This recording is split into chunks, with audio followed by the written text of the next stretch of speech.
Hi student, this is part 4 and 5 of lecture 7 of cellular signaling. In this lecture we have to discuss that how adaptations play a crucial role in bacterial chemotaxis.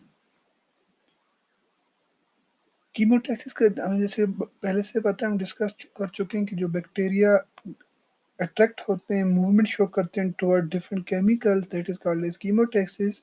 तो bacteria के अंदर ये जो chemotaxis में जो movement है towards chemical ये adaptation क्या रोल प्ले करती है। Many of the mechanisms involved in chemical signaling between cells in multicellular animals have evolved from mechanisms used by unicellular organisms to respond to chemical changes in their environment.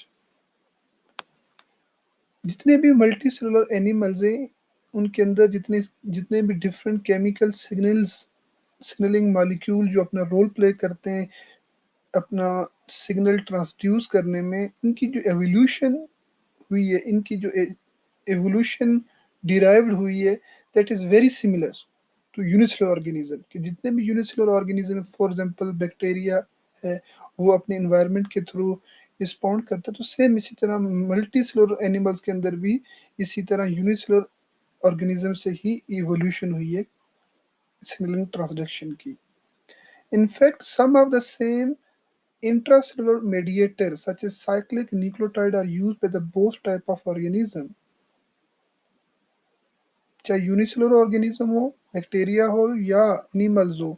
तो इनमें इनकी जो comparison है या similarity वो ये भी है कि इनमें जो मेडिएटर्स हैं, इंट्रासेलुलर मेडिएटर, मिसाल के तौर पर जो साइक्लिक न्यूक्लियोटाइड्स वो बैक्टीरिया में भी पाया जाता है और एनिमल्स के अंदर भी पाया जाता है। इसका मतलब है कि दोनों में जो एवोल्यूशन है वो उनकी जो एंसेस्टर है सिग्नलिंग मॉलिक्यूल की वो बैक्टीरिया से सिमिलर है।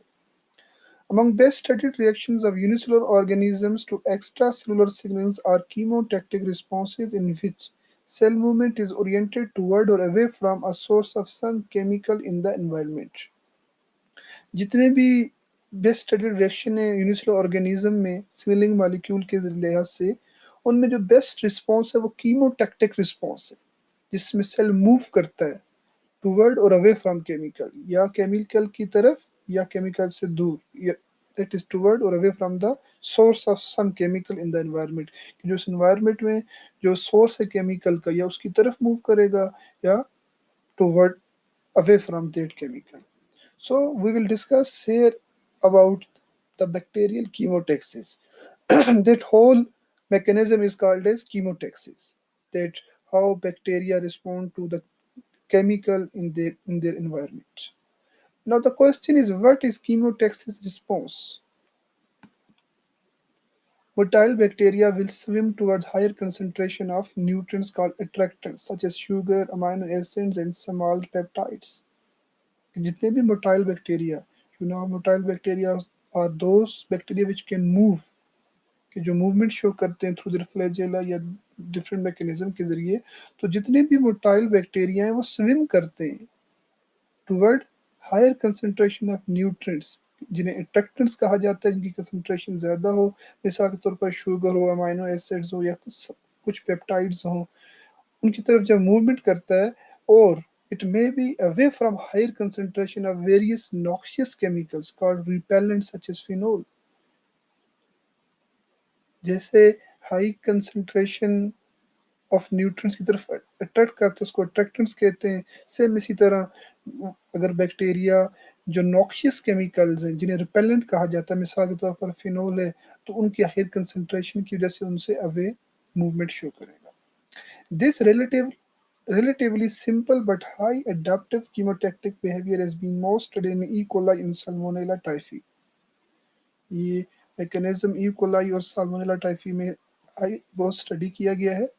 दिस इज फिगर 15.60, जिसमें हम बैक्टीरियल कीमोटैक्सिस में देख रहे हैं कि फिगर ए में हम देख रहे हैं कि जो साल्मोनेला टाइफी है ये अट्रैक्ट हो रहा है स्मॉल ग्लास टेबल ट्यूब के अंदर। जो अमाइनो एसिड सेरीन है जो बेसिकली अट्रैक्टेंट अट्रैक्टेंट है, उसकी वजह से वो अट्रैक्ट हो रहा है।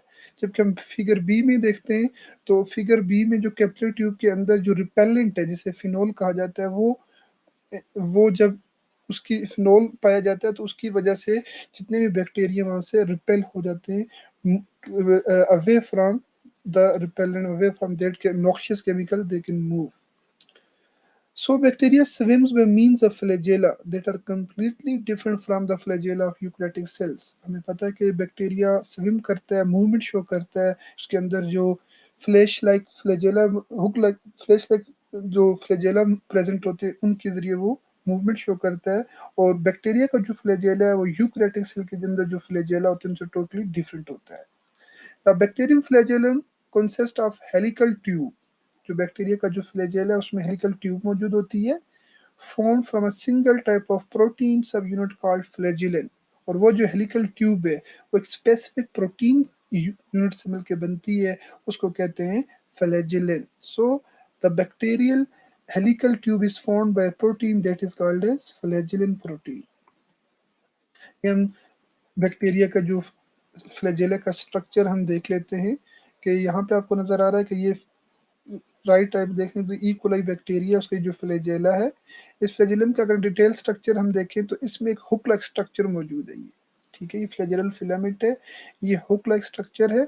ठीक है, ये जो हुक है ये आके अटैच होती है इनर प्लाज्मा मेम्ब्रेन के अंदर, प्रोटीन्स के अंदर. जो स्पेसिफिक प्लाज्मा मेम्ब्रेन है उसके अंदर जो आउटर और इनर प्लाज्मा मेम्ब्रेन के अंदर जो प्रोटीन्स है उनके साथ यहाँ पे जो आपको ये जो रोटर्स नजर आ रहा है, ये रेड लाइक स्ट्रक्चर का, उसके साथ ये मिल जाते हैं और जिसकी वजह से इनकी जो मूवमेंट होती है वो रोटेट करता है flagellum about 150 revolution per second. The rotation is thought to be driven by a flow of proton through an outer ring of protein, which also contain the protein responsible for switching the direction of rotation.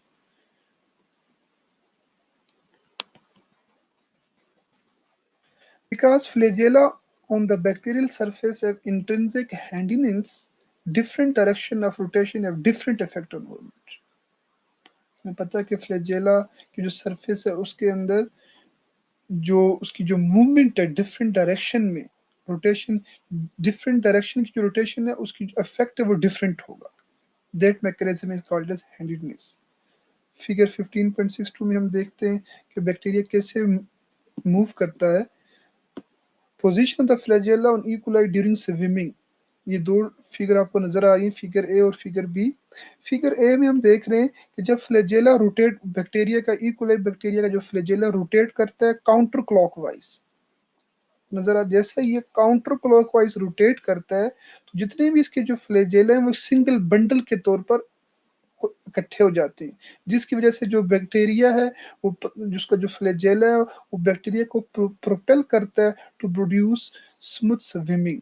तो इसका मतलब ये हुआ कि जब bacteria का flagella, जो जितने भी जो भी कोई भी बैक्टीरिया उसका जो फ्लैजेला है वो काउंटर क्लॉकवाइज मूवमेंट शो करते हैं, तो उसकी वजह से जो बैक्टीरिया है उसमें जो मूवमेंट शो होती है वो स्मूथ स्विमिंग प्रोड्यूस होती है.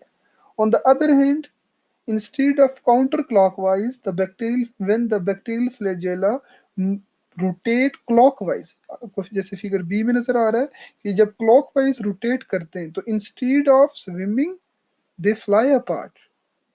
वो एक बंडल नहीं बनाते, वो फ्लाई अपार्ट हो जाते हैं and result in producing tumbling effect. जब एक टम्बलिंग इफेक्ट प्रोड्यूस करते हैं इंस्टीड ऑफ स्विमिंग.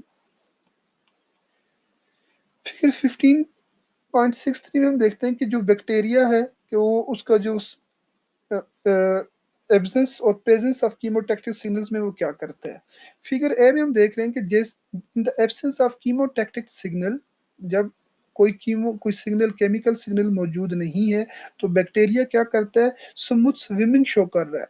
और उसकी जो ये आपको नजर आ रहा है green smooth swimming, interrupt brief tumble की वजह से जो उसकी जो डायरेक्शन है स्मूथ सिग्नल के बाद वो टम्बलिंग की जैसे उसकी डायरेक्शन चेंज होती है एंड दस runs and tumbles occurs in alternating sequence. ये आपको नजर आ रहा है कि जो runs और tumbles alternating sequence की वजह से आ रहे हैं, each run constituting a step in 3 dimensional random walk.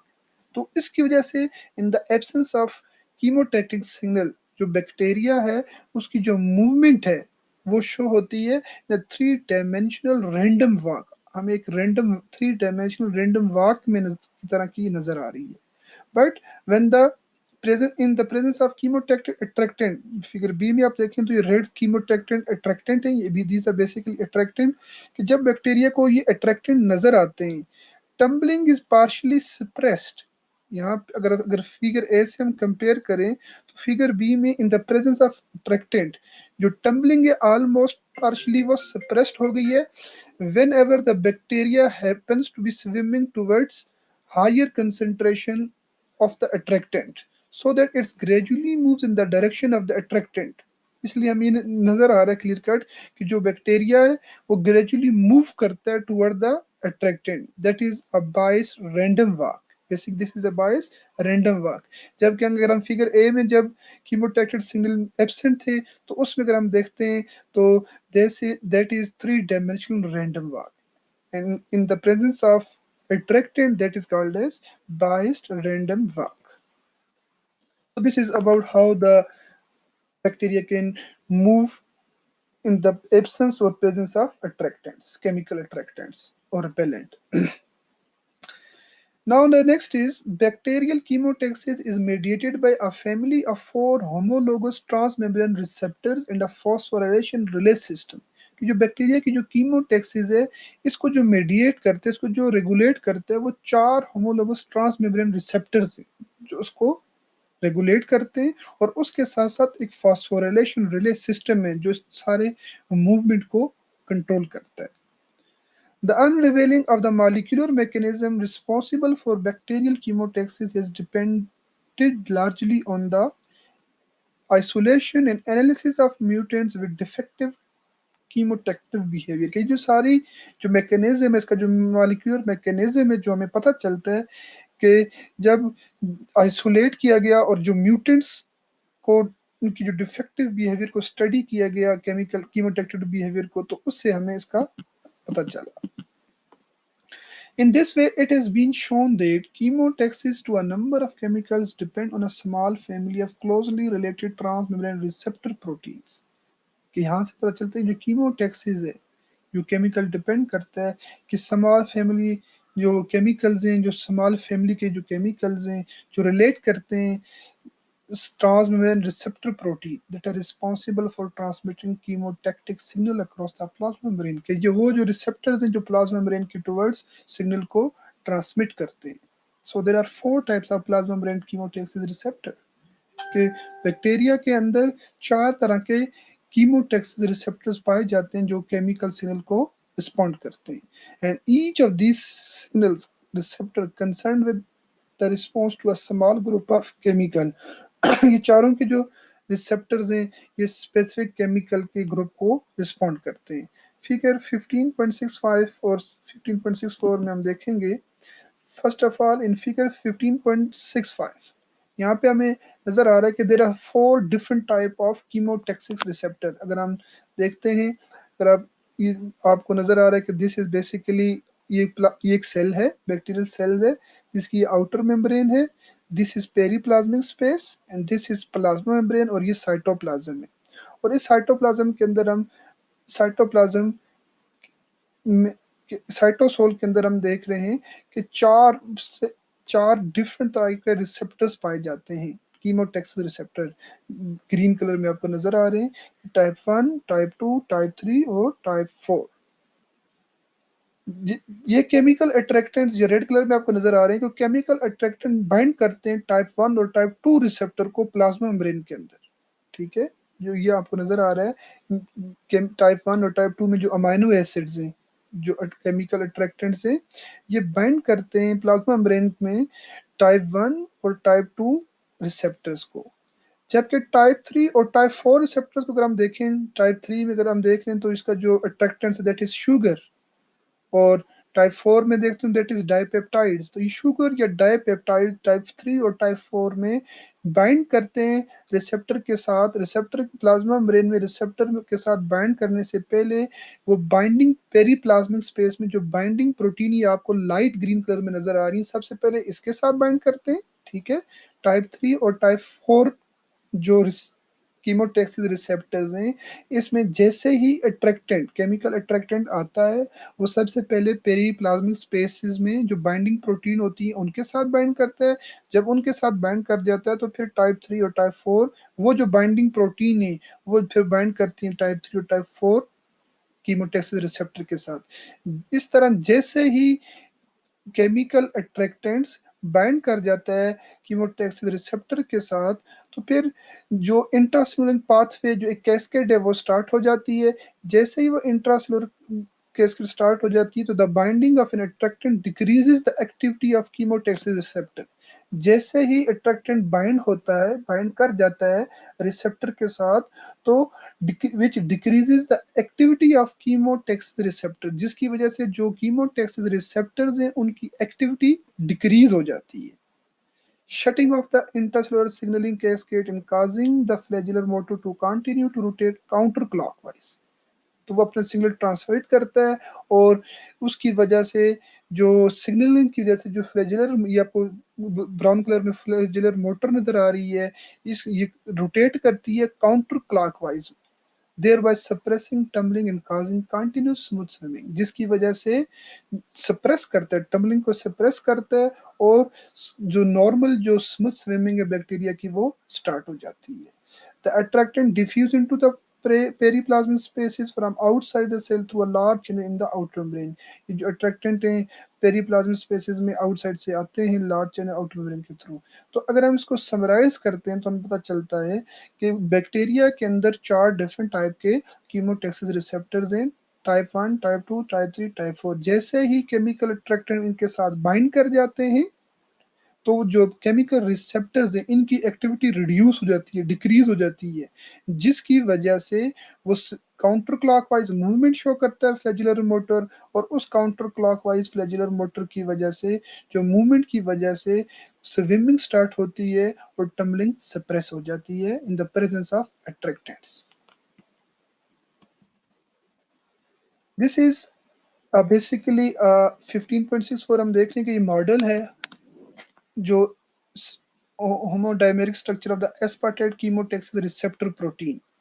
इसमें हम देख रहे हैं, इस मॉडल में हम देख रहे हैं कि बेसिकली ये पेरिप्लाज्मिक स्पेसिस हैं, ये साइटोसोल है, ये कोइल्ड डोमेन है। इस कोइल्ड डोमेन में बेसिकली आपको जो ब्लैक डॉट नजर आ रहे हैं, ये मिथाइलेशन साइट्स हैं।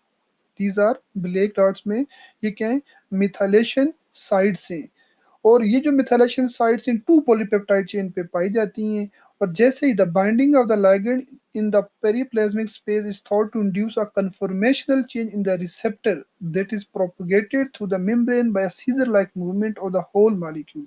जैसे ही लिगैंड, यहाँ पे आपको रेड कलर में आपको लिगैंड नजर आ रहा है, जैसे ही लिगैंड बाउंड करता है, तो सिग्नल ट्रांसड्यूड होते हैं सिग्नल डोमेन के जरिए, जो मेम्ब्रेन के अंदर सीजर लाइक मूवमेंट स्टार्ट होती है, जिसकी वजह से पूरा मेम्ब्रेन मूवमेंट कन्फॉर्मेशनल चेंजेस आती हैं, तो पूरा जो सिग्नल है वो ट्रांसड्यूस हो जाते हैं। Now, genetic studies indicate that four cytoplasmic proteins instead of cytoplasmic receptor. तो जेनेटिक स्टडीज ने ये रिवील किया कि there are 4 cytoplasmic proteins that is called as GA, GW, GY and GZ are involved in the intracellular signaling pathway that couple the chemotactic receptor to the flagellar motor। कि ये 4 different type की जो proteins हैं, cytoplasmic proteins हैं, जो involve होती हैं intra cellular signalling pathway में, जो कीमोटैक्टिक रिसेप्टर के साथ मिलके उनकी जो सिग्नलिंग पाथवे उसमें इन्वॉल्व होती हैं, जिसकी वजह से जो फ्लैजेलर मूवमेंट है, या जो फ्लैजेलर मोटर है, उसको ये अपना सिग्नल ट्रांसड्यूस करती हैं कि अट्रैक्टेंट को अफेक्ट करना है या नहीं करना। इन 4 प्रोटीन में से जो सबसे इंपॉर्टेंट है दैट इज ची Y, because GY acts at the effector end of the pathway। सबसे इंपॉर्टेंट बात ये इसकी कि जो ची वाई प्रोटीन है, ये अफेक्ट करती है, एक्ट करती है at the effector end of the pathway to control the direction of flagellar rotation. कि जो यूं कह सकते हैं कि जो फ्लैजुलर जो मोटर है, उसकी जो रोटेशन की जो डायरेक्शन है, उसको कंट्रोल ची वाई करते हैं। How? Because let's see, when activated it's bind to the motor, जब जैसे ही वो एक्टिवेट होता है ये मोटर के साथ बाइंड करता है, causing it to rotate clockwise, इसको क्लॉकवाइज रोटेट करने में हेल्प करता है, and thereby inducing tumbling. जैसे ही वो एक्टिवेट होता है मोटर के साथ बाइंड कर जाता है, और मोटर के साथ बाइंडिंग के बाद क्लॉकवाइज रोटेशन होती है। क्लॉकवाइज रोटेशन जब भी फ्लैजुलर मूवमेंट में होती है, जो इंड्यूस करती है टम्बलिंग को और सप्रेस करती है स्विमिंग को। Mutants that lack this protein swim constantly without tumbling। तो म्यूटेंट का मतलब ये है कि वो बैक्टीरिया जिनमें जिनके फ्लैजेला में ये प्रोटीन नहीं पाई जाती थी, एब्सेंट थी, या स्पेसिफिकली एक्सपेरिमेंट उसको म्यूटेंट किया गया, तो वहाँ पता चला कि वो बैक्टीरिया स्विम करते हैं कॉन्स्टेंटली विदाउट टम्बलिंग, वो टम्बलिंग नहीं करते, वो कॉन्स्टेंटली स्विम करते। इसका मतलब ये है कि che Y play important role in tumbling effect. Figure 16.66 में हम देखते हैं,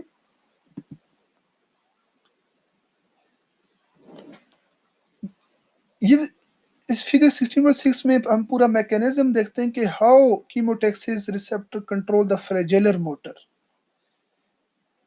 यहाँ पे आपको नजर आ रहा है कि ये रेड कलर में रिपेलेंट है, and this is the green colour में आपको नजर आ रहा है कीमोटेक्सिस रिसेप्टर है। The binding of a repellent increase the activity of the receptor. जैसे ही रिपेलेंट बाइंड करता है वो रिसेप्टर की एक्टिविटी को इंक्रीज करता है। The binding of repellent increase the activity of the receptor which binds ची डब्ल्यू इन ची ए। ठीक है, जैसे ही रिपेलेंट रिसेप्टर के साथ बाइंड करता है, ठीक है, वो एक्टिवेट करता है ची डब्ल्यू को और ची ए को, देर बाय स्टिमुलेटिंग ची ए टू फास्फोराइलेट से। जैसे ही रिपेलेंट इसके साथ बाइंड करता है वो बाइंड कर देता है ची डब्ल्यू के साथ और ची ए के साथ। जैसे ही ची ए इसके साथ बाइंड कर जाता है तो उसकी ऑटो फास्फोरिलेशन हो जाती है, ये कि ऑटो फास्फोरिलेशन हो जाती है। जैसे ही उसकी ऑटो फास्फोरिलेशन होती है तो ये अपना ची ए क्विकली ट्रांसफर कर देता है, उसके साथ जो क्विकली बाउंड जो हाई एनर्जी फॉस्फेट है वो ट्रांसफर कर देता है ची वाई को।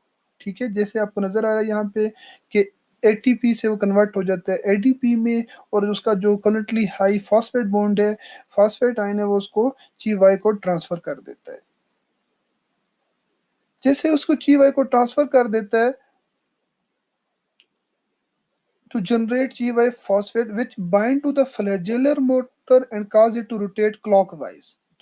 जिसकी वजह से ची वजह इसको फॉस्फेट्स के साथ बाइंड कर जाता है, तो फ्लैजेलर मोटर के साथ बाइंड कर जाता है, जिसकी वजह से जो फ्लैजेला का जो फ्लैजेलर जो मोटर है वो रोटेट करते हैं क्लॉकवाइज, और उसकी क्लॉकवाइज रोटेशन की वजह से टम्बलिंग प्रोड्यूस होती है। ठीक है, जस्ट हम समराइज यूं कर लेते हैं कि जैसे ही रिपेलेंट आके अटैच करता है रिसेप्टर कीमोटेक्सिस रिसेप्टर के साथ, वो एक्टिवेट करते हैं ची डब्ल्यू को और ची ए को। ची ए जिसकी वजह से ऑटो फास्फोरिलेट होता है, उसकी ऑटो फास्फोरिलेशन के बाद उसका जो अपना एक्टिव फॉस्फेट आयन है वो ची वाई को ट्रांसफर कर देता है। जैसे ही वो ची वाई को ट्रांसफर करता है तो वो ची वाई जो जिसके साथ फॉस्फेट भी एड है वो फ्लैजेलर मोटर के साथ बाइंड करता है, जिसकी वजह से क्लॉकवाइज रोटेशन होती है, और क्लॉकवाइज रोटेशन का जो रिजल्ट होता है वो टम्बलिंग इफेक्ट ऑफ बैक्टीरिया आता है। This is in the case of repellent.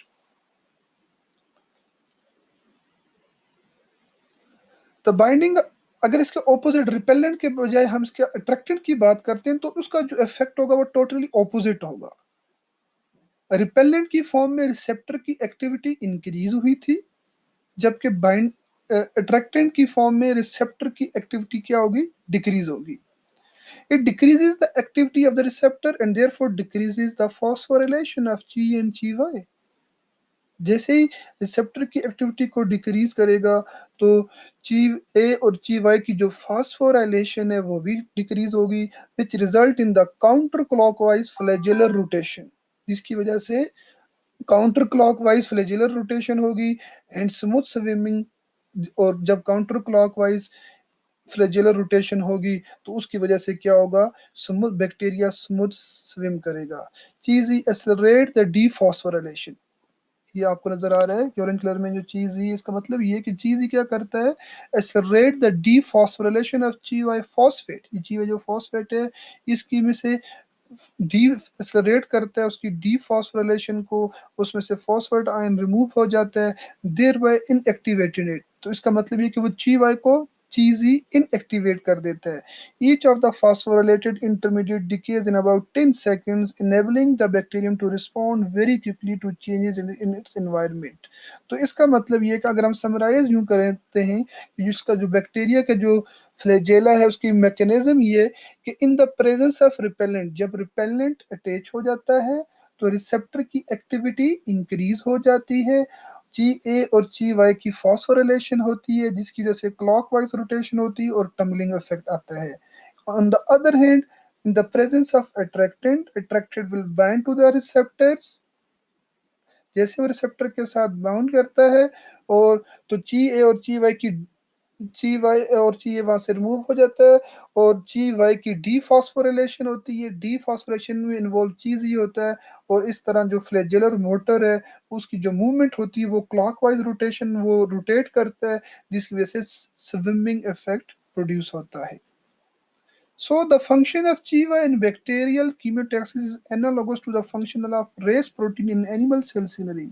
कि जो चीवा है जो प्रोटीन है बैक्टीरियल जो केमोटैक्सिस अपना रोल प्ले करती है, इसका जो फंक्शन है जो एनिमल सेल्स अंदर जो सेल सिग्नलिंग में जो खास प्रोटीन को कहते हैं रेस प्रोटीन, उसके काफी सिमिलर है। Like Ras, CheY function is on off switch. Ras protein की तरह जो ची वाई प्रोटीन है ये ऑन और ऑफ स्विच के तौर पे काम करती है, कि जब फॉस्फोरिलेटेड होगी ची वाई प्रोटीन ये ऑन हो जाएगी और जब डीफॉस्फोरिलेटेड होगी तो फिर क्या हो जाएगी, ऑफ हो जाएगी। सेम इसी तरह रेस जब जीटीबी के साथ बाउंड करेगा रेस के साथ तो वो ऑन हो जाती है और जब जीडीबी बाउंड करते हैं तो वो ऑफ हो जाती है। So we can say that during phosphorylation GY on and during dephosphorylation GY protein off। Indeed, three-dimensional structure of GY and RS are similar। कि GY और RS जो प्रोटीन्स हैं, एक बैक्टीरियल प्रोटीन है और एक एनिमल्स की प्रोटीन है, इनके जो थ्री डायमेंशनल स्ट्रक्चर भी है वो काफ़ी हद तक सिमिलर है, इसलिए इनका जो रोल है वो काफ़ी हद तक एनालॉगस है। So next we have to discuss about the receptor methylation is responsible for adaptation in bacterial chemotaxis। जो बैक्टीरिया के अंदर जो बैक्टीरिया जो कीमोटैक्सिस है उसमें एडॉप्टेशन में जो मेन रोल है वो रिसेप्टर की मिथाइलेशन है। जो रिसेप्टर्स हैं उनकी जो मिथाइलेशन है वो बैक्टीरियल कीमोटैक्सिस में एडॉप्टेशन में अपना रोल प्ले करती है। Adaptation in chemotaxis result from the covalent methylation of chemotaxis receptors, so are called methyl accepting chemotaxis protein MCPs। chemotaxis में जो adaptation है वो रिजल्ट होती है chemotaxis जो receptors हैं उनकी methylation की वजह से।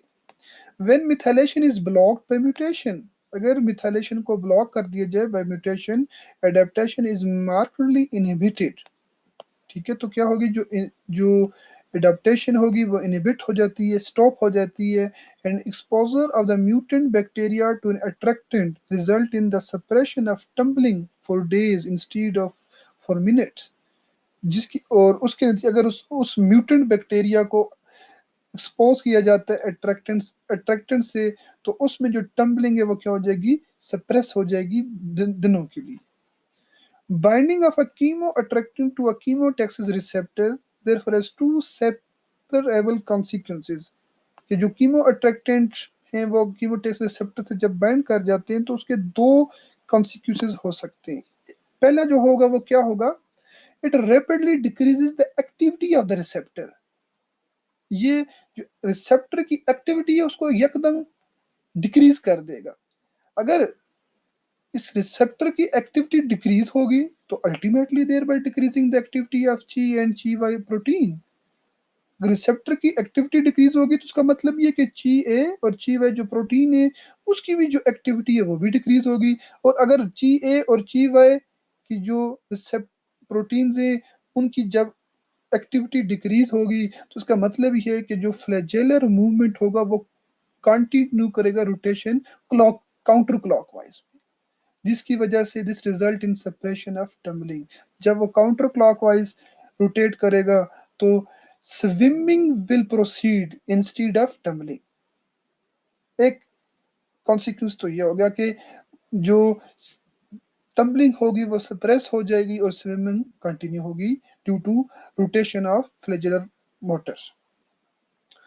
Second is it causes adaptation because while the attractant is bound, the receptor is methylated by an enzyme in the cytoplasm।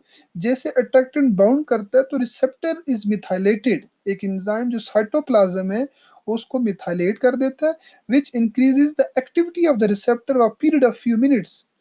जो इसकी मिथाइलेशन की वजह से जो उसकी जो एक्टिविटी है रिसेप्टर की वो इंक्रीज हो जाती है मिनट्स तक। Receptor methylation is catalyzed by methyl transferase, and as many as 8 methyl groups can be transferred to a single receptor। जो रिसेप्टर मिथाइलेशन है इसको कैटालाइज करता है एक स्पेसिफिक एंजाइम में जिसको कहते हैं, जिसका नाम है मिथाइल ट्रांसफेरेज, और ये 8 मिथाइल ग्रुप तक ऐड कर सकता है सिंगल रिसेप्टर पे। The extent of methylation increasing at higher concentration of interactants.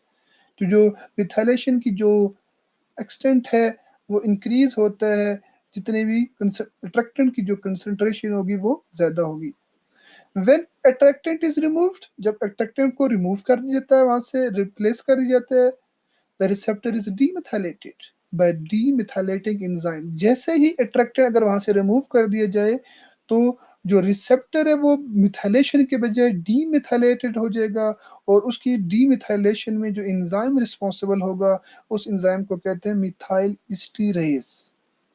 तो इसका मतलब हुआ कि अट्रैक्टेंट की प्रेजेंस में मिथाइलेशन होती है due to the activity of enzyme that is methyl transferase, while in by the case of removing of attractant जिसकी डीमिथाइलेशन हो जाती है, और उसकी डीमिथाइलेशन में जो enzyme responsible that is called as methyl esterase. Although the level of methylation changes during a chemotactic response, कि जो मिथाइलेशन का जो लेवल है जो वो चेंज होता रहता है, डिपेंड करता है वो कीमोटैक्टिक रिस्पॉन्स पे। It remains constant once a bacterium is adopted because a balance is reached between the rates of methylation and demethylation। लेकिन एक टाइम ऐसा आता है कि ये कांस्टेंट हो जाता है, और उस कांस्टेंट की वजह ये है कि जो बैक्टीरिया है तो वो अपने आप को अडॉप्ट कर लेता है, और उसकी वजह से एक बैलेंस बरकरार हो जाता है मिथाइलेशन और डीमिथाइलेशन के दरमियान। The methyl transferase that removes methyl group from the chemotactic receptor is also regulated by Chi-A mediated phosphorylation। जो मिथाइल ट्रांसफेरेज एंजाइम है जो रिमूव करता है मिथाइल ग्रुप को कीमोटैक्टिक रिसेप्टर से, इसकी जो रेगुलेशन है वो आल्सो कंट्रोल होती है, रेगुलेट होती है ची ए प्रोटीन की फॉस्फोराइलेशन से। And this provides another form of negative feedback regulation that makes a further contribution to the adaptation। इसकी फॉस्फोरिलेशन ची ए की फॉस्फोरिलेशन की वजह से जो रेगुलेशन होती है ये नेगेटिव फीडबैक रेगुलेशन को कंटिन्यू करती है, जो उसकी एडेप्टेशन में ज़्यादा से ज़्यादा हेल्प करती है। A variety of other regulatory interactions and feedback loops are probably still to be discovered in bacterial chemotaxis। All of the genes and proteins involved in this highly adaptive behavior may now have been identified। In most cases, the protein sequences are known and the protein are available in the large quantities। ये इस mechanism में बहुत सारे जो jeans हैं और जो proteins हैं जो उसकी अडेप्टेशन के बिहेवियर में रोल प्ले करती हैं उनको आइडेंटिफाई किया गया है, और इवन उनके जो सीक्वेंसेस हैं उन प्रोटीन के सीक्वेंसेस हैं उनको डिटेक्ट किया गया है, और अभी अभी काफ़ी वो अवेलेबल हैं जीन जीन बैंक में या डेट प्रोटीन डेटा बैंक में अवेलेबल हैं for study. Therefore, it seems likely that bacterial chemotaxis will be the first cell signaling system to be understood completely in the molecular term। तो इससे ये अंदाज़ा होता है, इससे ये पता चलता है कि जो बैक्टीरियल कीमोटैक्सिस है, ये पहला सेल सिग्नलिंग सिस्टम है जो कंप्लीटली, जिसका जो मॉलिक्यूलर मैकेनिज्म है वो समझा जा चुका है या कंप्लीटली वो अंडरस्टूड हो चुका है। Figure 15.67, the sequential activation and adaptation of chemotaxis receptor. यहाँ पे हम इसकी एडेप्टेशन देखते हैं इसको कीमोटैक्सिस रिसेप्टर की। Note that the activity of the receptor and therefore the tumbling frequency of the bacterium is the same in the resting and adapted state. ये resting receptor है, रेस्टिंग स्टेज है, और ये adapted state है। तो अगर हम टम्बलिंग फ्रीक्वेंसी, ये अगर आप देख रहे हैं, ये अगर आपको रेडिश या पिंक कलर में आपको नजर आ रही है, ये टम्बलिंग फ्रीक्वेंसी है, रेस्टिंग फेज में भी और अडेप्टेड फेज में भी ये दोनों सेम है। The receptor is shown with to methylated methylation site for simplicity. यहाँ पे आपको नजर आ रहा है, रेजिस्टेंस फेज देखें तो ये रिसेप्टर्स हैं, ये इनकी मिथाइलेशन साइट्स हैं, सिर्फ दो शो की गई हैं फॉर सिंप्लिसिटी, जबकि नॉर्मली हर रिसेप्टर में ये 8 मिथाइलेशन साइट्स मौजूद होती हैं। As the concentration of attractant increases, जैसे ही concentration increase होती है attractant की, the fraction of time that the receptor is occupied the attractant increases, तो उसका जो fraction time है receptor का वो increase हो जाता है। A higher level of attractant will thereby initially cause a great change in the conformation of the receptor than a low level। तो जो हाई लेवल का जो अट्रैक्टेंट की जो कंसंट्रेशन है उसकी कन्फर्मेशन में चेंज कर देती है लो लेवल के साथ relative, pushing the receptor more toward its fully inactivated state। तो वो जो रिसेप्टर को inactive state में कन्वर्ट कर देती है। Increase in the methylation ensures, however, so that within minute the conformational strain on the receptor is exactly reversed। Methylation से वो नजर आता है कि वो एग्जैक्टली रिवर्स्ड हो चुका है, and the activity of the receptor increases to its previous level. तो जो उसकी जो एक्टिविटी है वो प्रीवियस लेवल पे चली जाती है। इसका मतलब ये है कि जो रिसेप्टर है वो ना उसने अपने आप को क्या कर लिए, एडॉप्ट कर लिए थ्रू मिथाइलेशन। तो यहाँ पे अगर हम देखते हैं कि ये रेस्टिंग रिसेप्टर में अगर देखें तो ये बिल्कुल रेस्टिंग फेज में है। जैसे ही अट्रैक्टेंट बाइंड करता है वो अट्रैक्टेंट बाइंड करता है लेकिन बाइंडिंग साइट के साथ, तो उसकी जो एक्टिविटी है वो डिक्रीज हो जाती है, and expose methylation site to the methyl transferase. वो अपनी मिथाइलेशन साइट को एक्सपोज करता है मिथाइलेशन मिथाइल ट्रांसफेरेज के लिए, मिथाइलेशन के लिए। जैसे ही स्लो मिथाइलेशन होती है एक्सपोज साइट, ठीक है, जो एक्सपोज साइट है उनकी जो मिथाइलेशन होती है तो रिसेप्टर रिटर्न हो जाता है, रिसेप्टर एक्टिविटी में इसकी फॉर्मल लेवल पे वो रिवर्ट हो जाता है। सो रिवर्सिबल मिथाइलेशन ऑफ अ की signal transducing protein in the plasma membrane which helps the cell to swim towards an optimal environment। उसकी जो उसकी स्विमिंग में उसकी जो ऑप्टिमल इन्वायरमेंट है उसमें हेल्प करता है।